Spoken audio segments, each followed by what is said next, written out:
ఈరోజు ఈ సరూర్ నగర్ గడ్డ మీద తెలంగాణ జనజాతర నిర్వహించి రాబోయే పార్లమెంటు ఎన్నికల్లో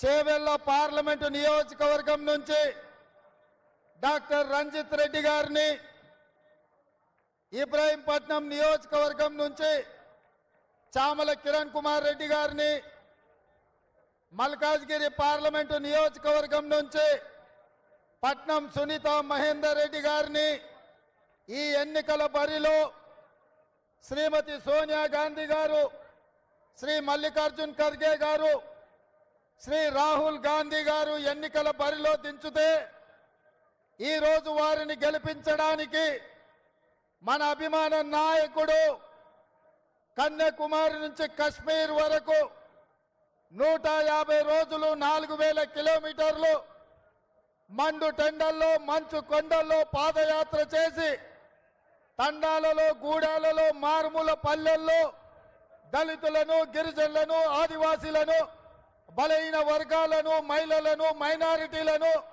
విద్యార్థులను, నిరుద్యోగ యువకులను ఉద్యోగాల కోసం, ఉపాధి కోసం జీవన్మరణ సమస్యగా బాధపడుతున్న ప్రతి తాడిత పీడిత జనాలను కలుస్తూ ఈ దేశంలో సమూలమైన మార్పు తీసుకొచ్చి పేద ప్రజలకే తన జీవితాన్ని అంకితం చేసిన మన నాయకుడు రాహుల్ గాంధీ గారు ఈరోజు ఈ సరూర్ నగర్ గడ్డ మీద నుంచి తెలంగాణ సమాజానికి పిలుపు ఇవ్వబోతున్నాడు.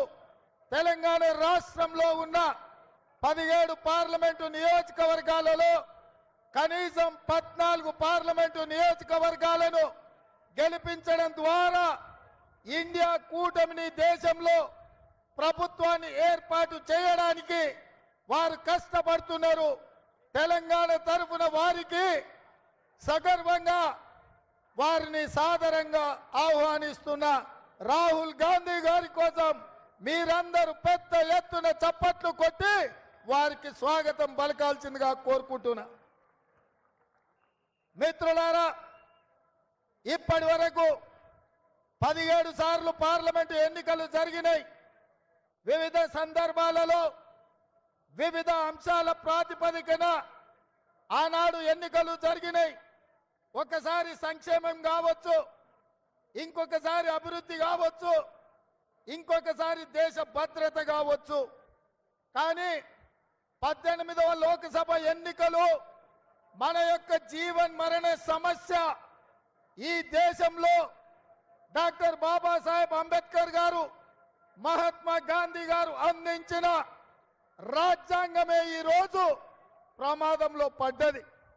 ఇవాళ రాజ్యాంగం ద్వారా దళితులకు, గిరిజనులకు, ఆదివాసీలకు, బలహీన వర్గాలకు, మైనారిటీలకు ఏ హక్కులు కాంగ్రెస్ పార్టీ ఇచ్చిందో, వాళ్లకు అసైన్మెంట్ పట్టాల ద్వారా భూములు ఇచ్చిందో, ఆదివాసీ పోడు పట్టాల ద్వారా ఆదివాసులకు భూములు ఇచ్చిండ్రో, రిజర్వేషన్ల ద్వారా నిరుద్యోగ యువకులకు ఉద్యోగ ఉపాధి అవకాశాలు కల్పించిండ్రో, ఇవాళ వాటన్నిటిని రద్దు చేసి ఈ దేశం మీద, ఈ సమాజం మీద, ఈ రాజ్యాంగం మీద, ఈ రిజర్వేషన్ల మీద నరేంద్ర మోడీ, అమిత్ షా దాడి చెయ్యాలని ఇవాళ కంకణ బద్దులై బయలుదేరిను. అందుకే మిత్రులారా, 1980లో జనతా ప్రభుత్వం ఈ దేశంలో సంక్షోభం ఎదుర్కొంటున్నప్పుడు ఆనాడు శ్రీమతి ఇందిరాగాంధీ గారు మన తెలంగాణ నుంచి, మన మెదక్ పార్లమెంటు నియోజకవర్గం నుంచి ఎన్నికల బరిలో దిగి ఆనాడు వాళ్ళందరినీ ఓడించి రాజ్యాంగాన్ని కాపాడి తెలంగాణ ప్రాంతాన్ని అభివృద్ధి చేసిరు. ఆనాడు తుపాకీ తూటాలకు ఇందిరాగాంధీ గారు బలైనప్పుడు వారి ఆఖరి శ్వాస, చివరి రక్తపట్టు ఈ దేశ పేదల కోసం అంకితం చేసినప్పుడు శ్రీమతి ఇందిరాగాంధీ గారు మన ప్రాంతం, మన గడ్డ, మన తెలంగాణ నుంచే ప్రాతినిధ్యం వహించారు. ఇవాళ అందుకే ఇందిరాగాంధీ గారి మనవడు తెలంగాణ ప్రదాత సోనియమ్మ కొడుకు మళ్ళీ రాజ్యాంగం ఈరోజు ప్రమాదంలో పడ్డది. అందుకే రాజ్యాంగాన్ని కాపాడడానికి, రిజర్వేషన్లను రక్షించడానికి వారు మళ్ళీ తెలంగాణ గడ్డ మీద నుంచే నరేంద్ర మోడీ అమిత్ షాలపై యుద్ధం ప్రకటించిండు. ఈ యుద్ధంలో తెలంగాణ బిడ్డలు రాహుల్ గాంధీ గారి పక్కన నిలబడాలి. 60 సంవత్సరాల ఆకాంక్ష, 1200 మంది బిడ్డల ఆత్మ బలిదానాలతో, సోనియమ్మ ఉక్కు సంకల్పంతో ఆంధ్రప్రదేశ్లో పార్టీ నష్టపోయి కేంద్రంలో అధికారం కోల్పోయి తెలంగాణలో ఒడిదుడుకులు ఎదుర్కొన్న సోనియమ్మ తెలంగాణ రాష్ట్రం ఇచ్చింది. ఆ తెలంగాణ ఇచ్చిన సోనియమ్మ బిడ్డ ఇవాళ మన దగ్గరకు వచ్చిండు. మిత్రులారా, ఇవాళ మనమందరం ఏకమై 4 కోట్ల ప్రజలు రాహుల్ గాంధీ గారికి అండగా నిలబడి ఈ రాజ్యాంగాన్ని రక్షించి రిజర్వేషన్లను కాపాడే పోరాటంలో మనం వారికి వెన్ను దన్నుగా నిలబడాలి. మన అందరి బాధ్యత అని ఈరోజు మీకు అందరికీ గుర్తు చేస్తున్న మిత్రులారా, ఇవాళ నిన్న మొన్న బీజేపీ నాయకులు, నిన్న ఒక పార్లమెంట్ సభ్యురాలు తెలంగాణకు వచ్చి మాకు 15 సెకండ్లు ఇస్తే ఈ దేశంలో ఉన్న మైనార్టీలను తుదమిట్టిస్తామని మతాన్ని రెచ్చగొట్టే విధంగా మాట్లాడింది. నేను అడుగుతున్న తెలంగాణ సమాజాన్ని, పౌర హక్కులను, పౌర సమాజం, ప్రజల యొక్క హక్కుల కోసం కొట్లాడే వాళ్ళు, మాట్లాడే వాళ్ళు జాగ్రత్తతో ఆలోచన చేయాలి. ఈ హైదరాబాద్ రాష్ట్రం 2004 నుంచి 2014లో డాక్టర్ మన్మోహన్ సింగ్ గారి నాయకత్వంలో ఈ హైదరాబాద్ నగరానికి ఔటర్ రింగ్ రోడ్డు, అంతర్జాతీయ ఎయిర్పోర్ట్, ఐటీ కంపెనీలు, ఫార్మా కంపెనీలు, మెట్రో రైలు, కృష్ణా జలాలు, గోదావరి జలాలు ఈ ప్రాంతానికి తరలించి హైదరాబాద్ నగరంలో శాంతి భద్రతలను కాపాడినరు కాబట్టే, మత సామరస్యాన్ని పెంచి పెంపొందించారు కాబట్టే తెలంగాణ రాష్ట్రానికి వేలాది కోట్ల రూపాయల పెట్టుబడులు వచ్చినాయి. లక్షలాది ఉద్యోగాలు తెలంగాణ నిరుద్యోగ యువకులకు వచ్చినాయి. నేను ఇవాళ అడుగుతున్నా, ఈ జంట నగరాలలో ఉండే ప్రజల్ని, చేవెళ్ళ, హైదరాబాద్, సికింద్రాబాద్, మల్కాజ్గిరి ప్రాంతంలో ఉన్న ఓటర్లను ఈ హైదరాబాద్ నగరంలో మళ్ళీ బీజేపీ వాళ్ళు అనుకున్నట్టు మత చిచ్చు రేపి, మత కల్లాలు వాళ్ళు వచ్చి శాంతి భద్రతలు దెబ్బతింటే మనకు పెట్టుబడులు వస్తాయా? మన ఉద్యోగ ఉపాధి అవకాశాలు ఉంటాయా? ఈ పరిస్థితుల్లో మతాన్ని రెచ్చగొట్టి రాజకీయ లబ్ధి పొందాలని, ఎన్నికల్లో గెలవాలని, ఈ దేశాన్ని దోసుకోవాలని బీజేపీ చేస్తున్న ప్రయత్నాన్ని తిప్పికొట్టాల్సిన బాధ్యత ప్రతి ఒక్క తెలంగాణ బిడ్డ మీద ఉన్నది. ఇవాళ ఈ హైదరాబాద్ నగరంలో చదువుకున్న వాళ్ళని, డాక్టర్లను, లాయర్లను, ఇంజనీర్లను, ఐఏఎస్లను, ఐపీఎస్లను, విద్యార్థులను, నిరుద్యోగ యువకులను ఆలోచన చెయ్యండి అని నేను విజ్ఞప్తి చేస్తున్నా. హైదరాబాదు నగరం ప్రశాంతంగా ఉంది, మత సామరస్యం కాపాడినాం, ఈ నగరాన్ని అభివృద్ధి చేసినాం, ఈ నగరానికి వేల కోట్ల రూపాయల పెట్టుబడులు తెచ్చినాం, వందలాది పరిశ్రమలు తెచ్చినాం, ఐటీ కంపెనీలను తెచ్చినాం, ఫార్మా కంపెనీలను తెచ్చినాం. కాబట్టే ఇవాళ విశ్వ నగరంగా ఈ హైదరాబాదు నగరం అభివృద్ధి చెందింది. ఇవాళ ఈ విశ్వ నగరంలో బీజేపీ వాళ్ళు విషం జిమ్ముతున్నారు. ఇవాళ బీజేపీ వాళ్ళ ఆలోచన ఒక్కటే, మత చిచ్చు పెట్టాలి, మతాల మధ్య విభజన చెయ్యాలి, ఎన్నికల లబ్ధి పొందాలి. ఇది తప్ప ఇంకొక ఆలోచన లేదు. ఈడికొచ్చిన మా సోదరులను నేను అడుగుతున్నా, శ్రీరామనవమి మనం చేయలేదా? హనుమాన్ జయంతి మనం చేయలేదా? మన తాతలు ముత్తాతలు పోచమ్మ, ఎల్లమ్మ, మైసమ్మ పూజలు చేయలేదా? కోడిని కొయ్యలేదా? కళ్ళు పొయ్యలేదా? మనకా వీళ్ళు హిందుత్వం గురించి నేర్పేది?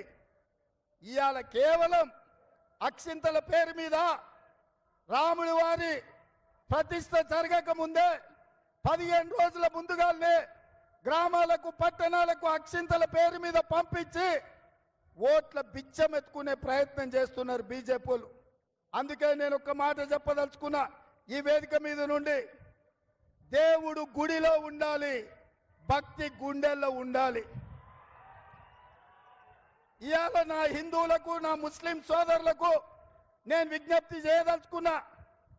ఇవాళ ఈ రాష్ట్రంలో బీజేపీ పెట్టబోయే మత చిచ్చు ఉచ్చులో పడొద్దు.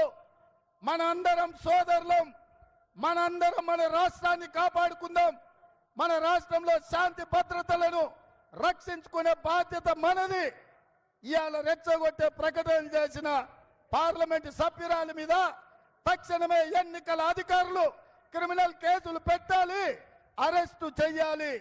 మతాన్ని అడ్డం పెట్టుకొని ఎన్నికల్లో ఓట్లు అడిగి ప్రజల్ని రెచ్చగొట్టడం తీవ్రమైన నేరం. ఇవాళ ఈ హైదరాబాద్ ఈ తెలంగాణ గడ్డ మీదనే అమిత్ షా గారు ఉన్నారు. రేపు నరేంద్ర మోడీ గారు రాబోతున్నారు. నేను అడుగుతున్న అమిత్ షా, నరేంద్ర మోడీని, మీ పార్లమెంట్ సభ్యురాలు, మీ పార్టీ నాయకురాలు 15 సెకండ్ల సమయం ఇస్తే ఈ దేశంలో కోట్లాది మంది ప్రజల్ని అంతు చూస్తామన్నారు. మీరు సమర్థిస్తున్నారా? మీరు శిక్షిస్తారా? ఒకవేళ మీరు సమర్థించకపోతే తక్షణమే మీ పార్టీ నుంచి బహిష్కరించండి. ఇవాళ కాంగ్రెస్ పార్టీ చెబుతుంది, దేవుడు గుడిలో ఉండాలి, భక్తి గుండెల్లో ఉండాలి. పోలింగ్ బూత్ లో బీజేపీలు బిచ్చమెత్తుకున్నట్లు ఓట్లు కొల్లగొట్టాలని ఏదైతే ఆలోచన చేస్తుండ్రో ఇది దుర్మార్గమైన ఆలోచన. అందుకే మిత్రులారా, బీజేపీని తిప్పి కొట్టాలి, బీజేపీని ఎన్నికల్లో ఓడించాలి. ఇవాళ ఆనాడు సోనియమ్మ ఖమ్మంలో ఉక్కు కర్మాగారం ఇచ్చింది, కానీ బీజేపీ మాత్రం మనకు గాడిద గుడ్డిచ్చింది. వరంగల్లో రైల్వే కోచ్ ఫ్యాక్టరీ సోనియమ్మ మనకిస్తే నరేంద్ర మోడీ గాడిద గుడ్డిచ్చిండు మనకు.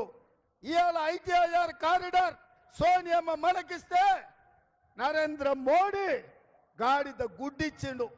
అందుకే మిత్రులారా, ఇవాళ మిమ్మల్ని అడగదలుచుకున్నా, మీరు నాతో పాటు నేను బీజేపీ ఏమిచ్చిందంటే గాడిద గుడ్డిచ్చిందని మీరు అనాలి, మోడీ ఏం తెచ్చిందంటే గాడిద గుడ్డు అని మీరు అనాలి. సిద్ధమేనా? సిద్ధమేనా? సిద్ధమేనా? సిద్ధమేనా? బీజేపీ ఏమిచ్చింది? నరేంద్ర మోడీ ఏం తెచ్చిండు? బీజేపీ ఏమిచ్చింది? నరేంద్ర మోడీ ఏం తెచ్చిండు?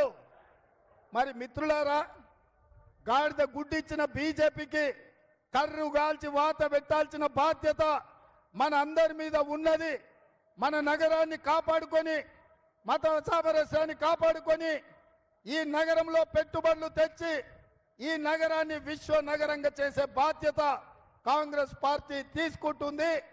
ఇవాళ బీజేపీకి ఓటేస్తే రాజ్యాంగాన్ని మార్చడానికి ఓటేసినట్టే, బీజేపీకి ఓటేస్తే ఎస్సీ ఎస్టీ బీసీ రిజర్వేషన్లను రద్దు చేసినట్టే.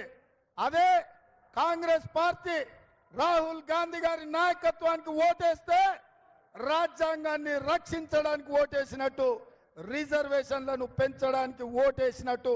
అందుకే మీరందరూ, మనమందరం రాహుల్ గాంధీ గారి నాయకత్వంలో పని చేయడానికి, కాంగ్రెస్ పార్టీని గెలిపించడానికి మనందరం సిద్ధం కావాలి. మీరందరు సిద్ధమేనా? సిద్ధమేనా? గట్టిగా, ఇంకా గట్టిగా, ఇంకా గట్టిగా ఢిల్లీకి వినిపించాలి, ఢిల్లీ మోడీ గుండెలు ఎదరాలి. సిద్ధమేనా? సిద్ధమేనా? సిద్ధమేనా? సిద్ధమేనా? జై కాంగ్రెస్, జై జై కాంగ్రెస్. హస్తం గుర్తుకే, హస్తం గుర్తుకే. చేవెళ్ల పార్లమెంటు నుంచి డాక్టర్ రంజిత్ రెడ్డి గారు మన అభ్యర్థి, భువనగిరి పార్లమెంట్ నియోజకవర్గం నుంచి చామల కిరణ్ కుమార్ రెడ్డి గారు మన అభ్యర్థి, అదేవిధంగా మల్కాజ్గిరి ఏ పార్లమెంటు నియోజకవర్గం నుంచి నేను ఎన్నికైనో, ఏ ఎల్బీ నగర్ నుంచి నాకు 30,000 మెజారిటీ ఇచ్చి గల్లీ నుంచి ఢిల్లీకి ప్రశ్నించే గొంతుగా పంపించారు. ఆ పార్లమెంటు నుంచి పట్నం సునీత మహేందర్ రెడ్డి గారు అభ్యర్థులు, ఈ ముగ్గురిని అత్యధిక మెజారిటీతో గెలిపించాల్సిందిగా మీకందరికి విజ్ఞప్తి చేస్తూ మీ అందరి దగ్గర సెలవు తీసుకుంటున్న మిత్రులారా, జై కాంగ్రెస్. ధన్యవాదాలు మిత్రులారా.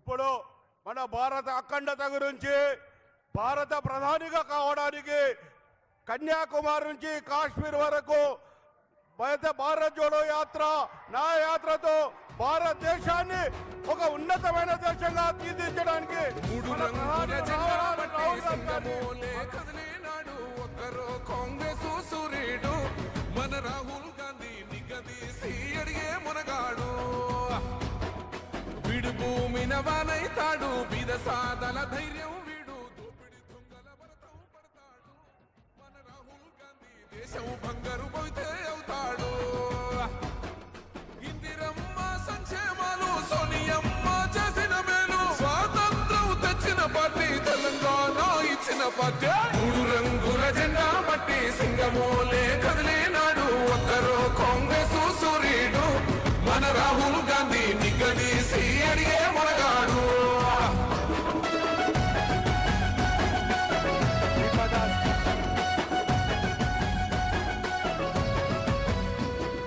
ఇంటింటికి మేలే दीपादास मुंशी जी, रेवंत रेड्डी जी, उत्तम रेड्डी जी,